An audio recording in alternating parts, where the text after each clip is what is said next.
Leak হলো মোটো G85 5G ফোনের design, colour option এবং স্পেসিফিকেশন। দেখে নিন লুক এবং ফিচার। তো মোটোরোলার কিছুদিনের মধ্যেই গ্লোবাল এবং ভারতীয় বাজারে তাদের নতুন জি সিরিজের মোটো G85 5G স্মার্টফোন লঞ্চ করতে চলেছে। এটি আগের G84 মডেলের সাকসেসর বলে আশা করা হচ্ছে। সম্প্রতি লিক হয়েছে এই ফোনের ডিজাইন।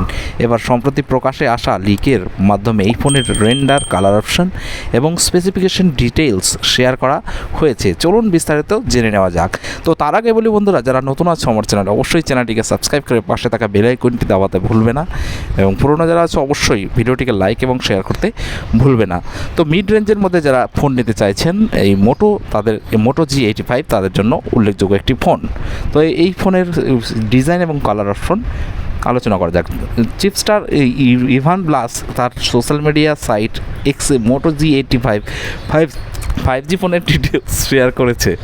লিক রেন্ডার অনুযায়ী মোটো G85 ফোনে ব্রাশ, ডার্ক, গ্লে এবং ব্লু এই তিনটি কালার অপশনে পেশ করা হতে পারে।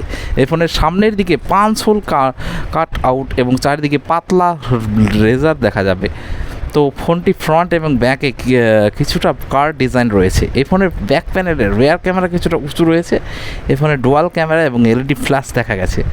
ফোনটির ডান দিকে পাওয়ার বাটন এবং ভলিউম বাটন রয়েছে এবং নিচের দিকে USB Type-C পোর্ট দেওয়া হয়েছে। ফ্রন্ট ডিসপ্লেতে ফোনটির নাম দেওয়া হয়েছে। তো ডিসপ্লের কথা যদি বলি, তাহলে মোটো G85 5G ফোনে 6.67 ইঞ্চের POLED ডিসপ্লে দেওয়া হয়েছে। এই ফোনে FHD+ রেজুলেশন এবং 120 Hz রিফ্রেশ রেট যোগ করা হতে পারে। তো প্রসেসর, এই স্মার্টফোনে 2.3 GHz ক্লক স্পিড এবং Adreno 619 GPU সহ Snapdragon 6S generation 3 octa-core processor দেওয়া হয়েছে। ক্যামেরা, এই ফোনের রেয়ার সেট আপ সহ 50 মেগাপিক্সেল প্রাইমারি ক্যামেরা এবং macro 9 megapixel ultra wide camera, selfie এবং ভিডিও কলের জন্য 32 মেগাপিক্সেল সেন্সর যোগ করা হয়েছে। স্টোরেজ, এই মোটোরোলা ফোনে 8GB র্যাম এবং 256GB পর্যন্ত ইন্টারনাল স্টোরেজ দেওয়া হতে পারে।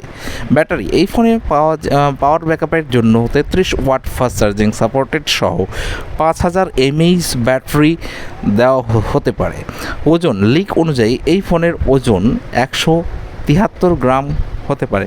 তবে আমার মনে হয় এই ফোনটি মোটর ফোনগুলো সাধারণত পাতলা হয়, খুব থিকনেস কম হয় এবং দেখতে খুব সুন্দর হয় এবং লুকিংয়ের দিক থেকে কোনো রকমের কমতি থাকে না। আপনারা যদি মিড রেঞ্জে কোনো ফোন নিতে চান, তাহলে এই ফোনটি আপনাদের জন্য একটা উল্লেখযোগ্য ফোন। তো তার আগে বলো বন্ধুরা, এই ভিডিওটি দেখার জন্য তোমাদের ধন্যবাদ এবং ভিডিওটিকে লাইক এবং শেয়ার করতে ভুলবে না। নতুন যারা আছে অবশ্যই চ্যানেলটিকে সাবস্ক্রাইব করে পাশে থাকা বেল আইকনটি দাবাতে ভুলবে না। ধন্যবাদ, আজকে এ পর্যন্তই।